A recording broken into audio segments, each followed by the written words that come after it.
പറഞ്ഞ ഈ 1.25 ലക്ഷം രൂപ വീട്ടു ചെലവും എല്ലാം കഴിഞ്ഞിട്ടാണോ ഈ പറഞ്ഞ? എല്ലാ ചെലവും കഴിച്ചു, വീട്ടു ചെലവും പശുവിന്റെ ചെലവും എല്ലാം കഴിച്ചിട്ട് നമുക്ക് സേവ് ചെയ്യാൻ പറ്റുന്നുണ്ട്.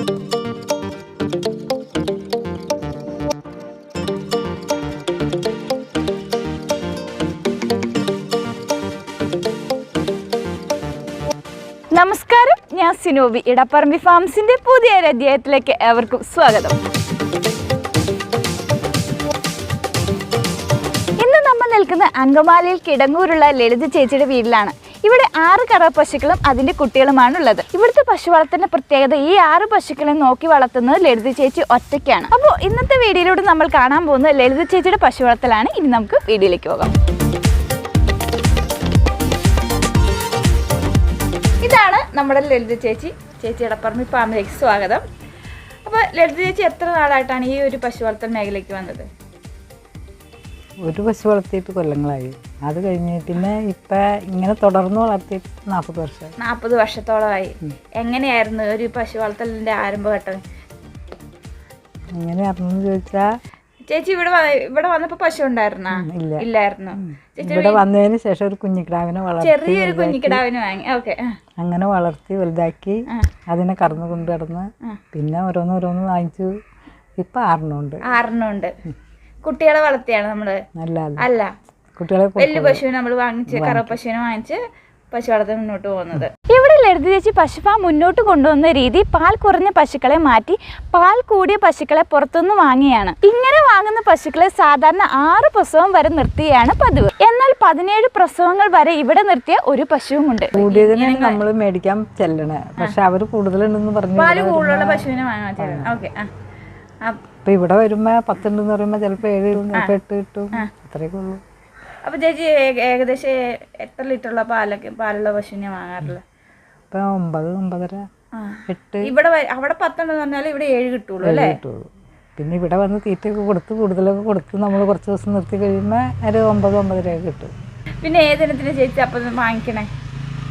വാങ്ങിക്കുന്നത് നല്ല പശുവിനെ വാങ്ങിക്കണം. HF ആണോ അതോ ജേഴ്സി ആണോ? അതോ ജേഴ്സി ആണ്. ചേച്ചിയുടെ അഭിപ്രായത്തിൽ ജേഴ്സി ആണ് നല്ല അല്ലേ? ഇത് അങ്ങനെ വാങ്ങിക്കുമ്പോ ഒരു 6-7 പ്രസവം കഴിയുമ്പോഴേക്കും കൊടുക്കും. അപ്പൊ പാല് കുറയല്ല, ചെന പിടിക്കാതെയൊക്കെ ആവും. അങ്ങനെ കൊടുത്ത് മാറി മേടിക്കും. നേരത്തെ പണ്ട് മുതൽ എങ്ങനെയായിരുന്നു? പിന്നെ കുറച്ച് മുമ്പ് ചേച്ചി പറഞ്ഞു 17 പെറ്റൊക്കെ. അത് ഇവിടെ പെറ്റുണ്ടായി കിടാവാണ്. അതിനെ നിർത്തിയത് ഞാൻ. അതായത് പശുക്കുട്ടിയെ വളർത്തി ചെന പിടിപ്പിച്ച് എന്താ കറവ പശു ആയത്. അപ്പൊ അതിനെ 17 പ്രസവം വരെ നിർത്തിയില്ലേ? അതെങ്ങനെ? നമ്മളിപ്പോ നേരത്തെ പാല് പോലെ ഉണ്ടായിരുന്നു? നേരത്തെ അത്രയും പാല് കിട്ടുന്നുണ്ടായിരുന്നു? 17 പ്രസവം വരെ 5 ലിറ്റർ തുടങ്ങി. ആദ്യത്തെ പേരിന് 5 തൊട്ട് കിട്ടി, പിന്നെ ഒരു 12 ലിറ്റർ വരെ കിട്ടി. 17ാമത്തെ വന്നപ്പോഴേക്കും കുറഞ്ഞു വന്നു. കുറഞ്ഞെങ്കിലും 10 ലിറ്റർ കിട്ടുമായിരുന്നു. അതായത് നല്ല അത്യാവശ്യം നല്ല ബോഡിയായിരുന്നു, നല്ല ആരോഗ്യം ഉണ്ടായിരുന്നു. ആ പശു അങ്ങനെ അത്രയും പ്രസവിച്ചെന്ന് കണ്ടാ തോന്നൂലായിരുന്നു. അപ്പൊ അത് ഏതിനായിരുന്നു ചേച്ചി? ജേഴ്സി ഇനത്തിന് 17 പ്രസവം വരെ നിർത്തി. ഇവിടെ പെറ്റുണ്ടായിടാവാ. സാധാരണ വീട്ടമ്മമാർ വീടിനോട് ചേർന്നുള്ള പശുത്തൊട്ടി 2-3 പശുക്കളെ വളർത്തും.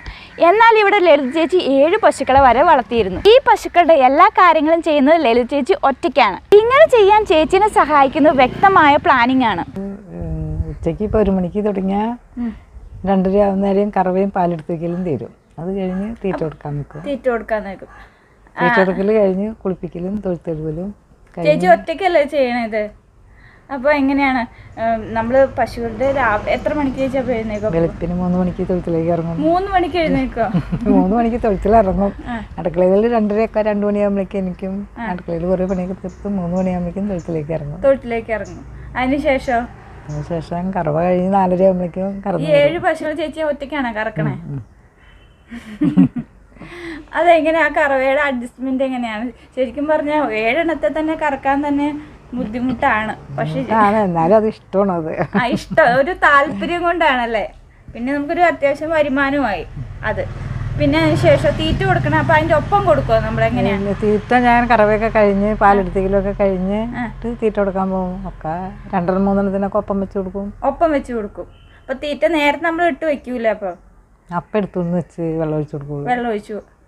അപ്പം എടുത്ത് കൊണ്ടുവന്ന് വെച്ചിട്ട് കുതിർക്കാതെ വെക്കില്ല? ചിലപ്പോൾ 2-3 കുതിരും, പിന്നത്തെയൊക്കെ കുതിർത്താണ്ടൊക്കെ തിന്നോളും.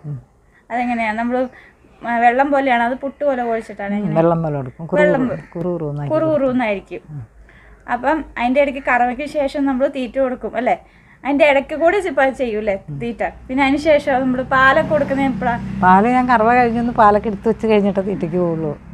അല്ലെങ്കിൽ അപ്പോഴേക്കും പാല് വീടുകളിലല്ലേ കൊണ്ടുപോകണേ. വീടുകളിലാണ് കൊടുക്കുന്നത്. ആൾക്കാർ പാലിന് വരും. അപ്പം അവരുടെ പാലൊക്കെ എടുത്ത് വെച്ച് കഴിഞ്ഞിട്ട് തൊഴുത്തിലേക്ക് ഇറങ്ങും. ആദ്യം ചാണകമൊക്കെ മാറ്റി ചാണകം മേത്തുള്ള പശുക്കളെയൊക്കെ കുളിപ്പിക്കും. അത് കഴിഞ്ഞിട്ട് പിന്നെ കറക്കാനിരിക്കും.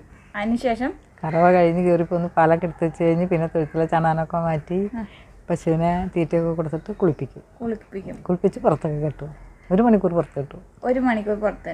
എന്തോരം സമയം അപ്പം നമ്മൾ എടുക്കും? അപ്പോൾ സമയം ഒരു 2 മണിക്കൂറൊക്കെ വേണ്ടി വരും. റെസ്റ്റ് ചെയ്യാൻ സമയം കിട്ടാറുണ്ട്? അപ്പോൾ ഇച്ചിരി നേരം കിട്ടും. അപ്പോൾ സാധാരണ എല്ലാവരും ആദ്യം തന്നെ പശുക്കളെ കുളിപ്പിച്ച് നല്ല വൃത്തിയാക്കും. നല്ല വൃത്തിയിലെ കിടക്കണേ ചാണകമുള്ള പശുക്കളെ കുളിപ്പിക്കും. അത് കഴിഞ്ഞിട്ട് പിന്നെ കറവയൊക്കെ കഴിഞ്ഞ് തീറ്റ കൊടുക്കൽ കഴിഞ്ഞിട്ട് കുളിപ്പിച്ച് മെനയാക്കി 1 മണിക്കൂർ പുറത്ത് കിട്ടും. അത് കഴിഞ്ഞ് തൊഴുത്തുണങ്ങി കഴിയുമ്പോൾ കയറ്റി കിട്ടും. ഈ ലാസ്റ്റല്ലേ പശുക്കളെ കുളിപ്പിക്കണേ? അതെന്താ അങ്ങനെ ചെയ്യണേ? അതാണ് എനിക്കിഷ്ടം. അത് ആദ്യം തുടങ്ങി അങ്ങനെ ചെയ്തു തന്നാ തൊഴുത്ത് വൃത്തിയായി കിടക്കാം, അതുകൊണ്ടാണ്.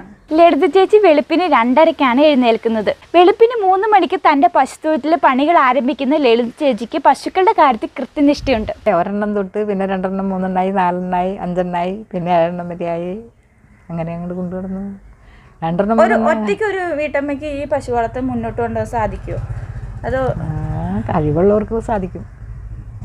അതിനുവേണ്ടി ഒരു ആഗ്രഹം വേണമല്ലേ? ആഗ്രഹം വേണം. അപ്പം എനിക്ക് അതിൻ്റെ ആഗ്രഹം ഉണ്ടായി നടക്കണം. ഒരു കുടുംബം മുന്നോട്ട് പോകാൻ എത്ര പശുക്കൾ നമുക്ക് വേണം? നല്ലോണം പാല് കിട്ടുന്ന പശുവാണെങ്കിൽ 4-5 പശു മതി. 4-5 പശു മതി. നല്ലോണം പാല് കിട്ടണം. നല്ലോണം പാല് കിട്ടണം. അത് ഇനൊന്നും ഇല്ല. പാല് കിട്ടുന്ന പശുക്കളാണെങ്കിൽ സുഖമായിട്ടൊരു കുടുംബം കൊണ്ടു നടക്കാം. സ്വന്തമായിട്ടൊക്കെ ചെയ്യാമല്ലോ. അവരും പുറത്ത് പൈസ പോകണ്ടല്ല, കൂലി കാശ് കൊടുക്കണ്ടല്ല. ഇതിപ്പോൾ പുല്ല് വെട്ടണതിന് മാത്രമേ പൈസ കൊടുക്കുള്ളൂ. പുല്ല് വെട്ടാൻ വയ്ക്കുന്നുണ്ട്. 200 രൂപ വെച്ച് ഡെയിലി പുല്ല് വെട്ടുകാർക്ക് കൊടുക്കും. ഒരു ആൾ വന്ന് പുല്ല് വെട്ടി തരും. ചേച്ചി നട്ടു വളർത്തുന്നുണ്ടോ? ആ പറമ്പിൽ പുല്ല്. ചേച്ചിയുടെയാണോ അത്? പാട്ടത്തിന് എടുത്തേക്കണ സ്ഥലം. കൂടത്തിൽ പുല്ലിൻ്റെ ആ ഒരു കൃഷിയും കൂടെ ചെയ്ത് കഴിഞ്ഞാൽ അല്ലേ? അതും ചെയ്ത് ഇപ്പം പുല്ലിൻ്റെ അരി നടക്കും. പിന്നെ വയ്ക്കോല് ഒരു 50,000 രൂപയുടെ വയ്ക്കോല് ഒരു കൊല്ലത്തിൽ മേടിക്കും. അപ്പോൾ എങ്ങനെയാ പച്ചപ്പുല്ലാണോ കൂടുതൽ നമ്മൾ കൊടുക്കണേ? വൈക്കോല് നമ്മൾ എങ്ങനെ കൊടുക്കണേ? വൈക്കോല് ഒക്കെ 2 മുടിയൊക്കെ വെച്ച് കൊടുക്കും. 2 മുടി സ്ഥിരം കൊടുക്കും. വൈകുന്നേരങ്ങളിലാണോ? ചിലപ്പോൾ കാലത്തും കൊടുക്കും, ചിലപ്പോൾ വൈകുന്നേരം കൊടുക്കും. ലളിത ചേച്ചിയുടെ പശുത്തൊഴുത്തിൽ ഇപ്പോഴുള്ളത് 6 കറവ പശുക്കളാണ്. ഇവിടെ ഇടക്കറവയിൽ 60 ലിറ്ററിലധികം പാലുൽപാദനമുണ്ട്. ഇതിൽ ഉൽപ്പാദിപ്പിക്കുന്ന പാൽ മുഴുവനായി ചായക്കടകളിലും വീടുകളിലുമാണ് കൊടുക്കുന്നത്. ഞാൻ പറഞ്ഞില്ലേ, ഇപ്പോൾ ഒരു 35 ലിറ്റർ പാല് ഡെയിലി കിട്ടും. അതെങ്ങനെയാ? പശുക്കൾക്ക് ഇടക്കറവ് വല്ലതാണോ പശുക്കൾക്ക്? അതാണ്. അപ്പം നേരത്തെ ഇപ്പം എന്തോരം കിട്ടിക്കൊണ്ടിരുന്നു? നമ്മൾ 10-9 കിട്ടുമ്പോൾ 10-60 ലിറ്റർ പാല് കിട്ടും. അപ്പം ഡയറിയിൽ കൊടുക്കും, ഹോട്ടലിൽ കൊടുക്കും, വീടുകളിൽ കൊടുക്കും. ഇപ്പം ഡയറി കൊടുക്കണില്ല. ഇപ്പോൾ ഒരു ഹോട്ടലിലേക്ക് 10 ലിറ്റർ കാലത്തുണ്ട്. പിന്നെ 15 ലിറ്റർ കാലത്ത് ഇവിടെ വീടുകളിൽ കൊണ്ടുപോകും. 13 ലിറ്റർ ഉച്ച കഴിഞ്ഞും കൊടുക്കും. ചേച്ചിയുടെ അഭിപ്രായത്തിൽ എത്രത്തോളം പാലുൽപാദനം ഉണ്ടെങ്കിൽ നമുക്ക് ഒരു കുടുംബം മുന്നോട്ട് പോകാൻ സാധിക്കും? ഇപ്പം എനിക്ക് ഇത്രയും പാല് കിട്ടിയാൽ കുടുംബം നന്നായിട്ട് പോകും. ഒരു 35 ലിറ്റർ. അതുകൊണ്ടാണ് നല്ലോണം പോകും. ചേച്ചിയുടെ പശുത്തൊഴുത്തിൽ എല്ലാവർക്കും ഒരേ രീതിയിലാണ് തീറ്റ കൊടുക്കുന്നത്. തീറ്റയിൽ പെല്ലറ്റും പൊടിത്തവിടുകളുമുണ്ട്. ഇത്രയധികം പാൽ ഉൽപാദനം ഉള്ളതുകൊണ്ട് തന്നെ തീറ്റയിൽ ഒരു വിട്ടുവീഴ്ചയുമില്ല. ഒരു 4 കിലോ കാലത്ത് 5 കിലോ വെച്ച് കാലത്ത് ഓരോന്നിനും കൊടുക്കും. ഉച്ച കഴിഞ്ഞു അത്രയും തന്നെ കൊടുക്കും. 8 കിലോ. അപ്പം പൊടിത്തവിടുണ്ട്. അപ്പൊ അതെങ്ങനെ നമ്മൾ കൊടുക്കണേ? അപ്പൊ എങ്ങനെ പുട്ട് പോലെയാണ്? ഇല്ല, വെള്ളം ഒഴിച്ച് കുറുതാക്കി കൊടുക്കും.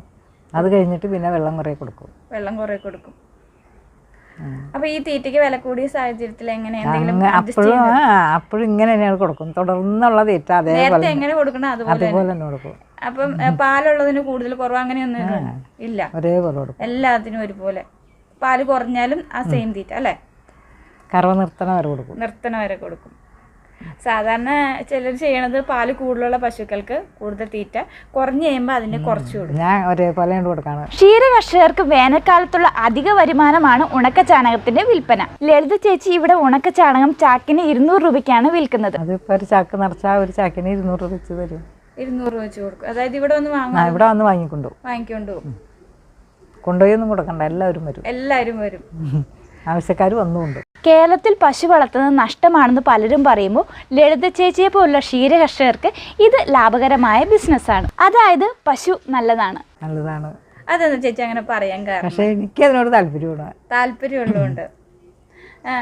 പിന്നെ നമുക്കൊരു വരുമാന മാർഗ്ഗമായില്ലേ, നമ്മുടെ വീട്ടിലിരുന്ന് ചെയ്താൽ മതിയില്ല. പുറത്തൊന്നും പോണ്ട. പാലാണെങ്കിൽ ആൾക്കാർ വന്ന് വാങ്ങിച്ചോണ്ട് പോകും. അതും കൊണ്ടുപോയി കൊടുക്കാൻ പുറത്ത് പോകണ്ട. ഇതിപ്പോ വീട്ടിൽ നിന്ന് നമുക്കൊരു വരുമാനം ഉണ്ടാക്കാൻ പറ്റും അല്ലേ? വീട്ടിൽ ഇരുന്നൊരു വരുമാനം ഉണ്ടാക്കാം. നമുക്ക് എന്തെങ്കിലും സേവിങ്സ് ഉണ്ടാവുമോ? കൊല്ലത്തിൽ 1,00,000 രൂപ വെച്ച് മീതിയുണ്ട്. അതെങ്ങനെയാ അത് പറയാൻ കാരണം ഞാൻ ആഴ്ചയിൽ ഞായറാഴ്ച ഫണ്ടിലടയ്ക്കും.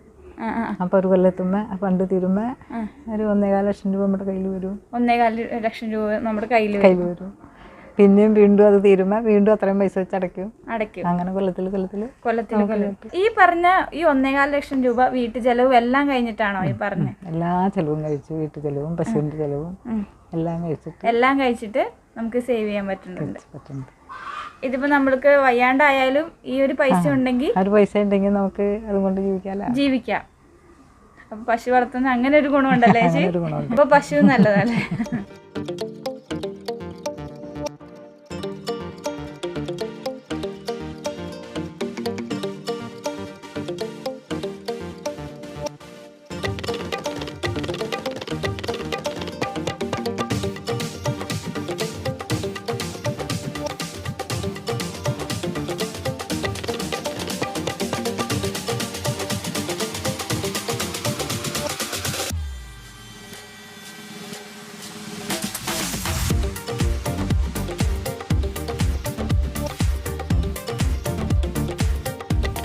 അപ്പോൾ ചേച്ചിയുടെ വിലപ്പെട്ട സമയം ഞങ്ങൾക്ക് വേണ്ടി ചെലവഴിച്ചതിന് നന്ദി പറയുന്നു. ഇനിയും നല്ല രീതിയിൽ പശുക്കളെ വളർത്താൻ സാധിക്കട്ടെ. അപ്പോൾ ഇത്രയും സമയം നമ്മൾ കണ്ടുകൊണ്ടിരുന്ന അങ്കമാലിയിൽ കിടങ്ങൂരുള്ള ലളിത ചേച്ചിയുടെ പശു വളർത്തലാണ്. ഇതോടെ നിങ്ങളുടെ വീഡിയോ വൈൻഡപ്പ് ചെയ്യാണ്. ഞങ്ങളുടെ വീഡിയോ നിങ്ങൾക്ക് ഇഷ്ടപ്പെട്ടാൽ ലൈക്ക് ചെയ്യുക, ഷെയർ ചെയ്യുക, സബ്സ്ക്രൈബ് ചെയ്യുക, കമൻറ്റ് ചെയ്യുക. അടുത്തൊരു നല്ലൊരു വീഡിയോയുമായി ഞങ്ങൾ വരുന്നതാണ്. അതുവരെ നമസ്കാരം.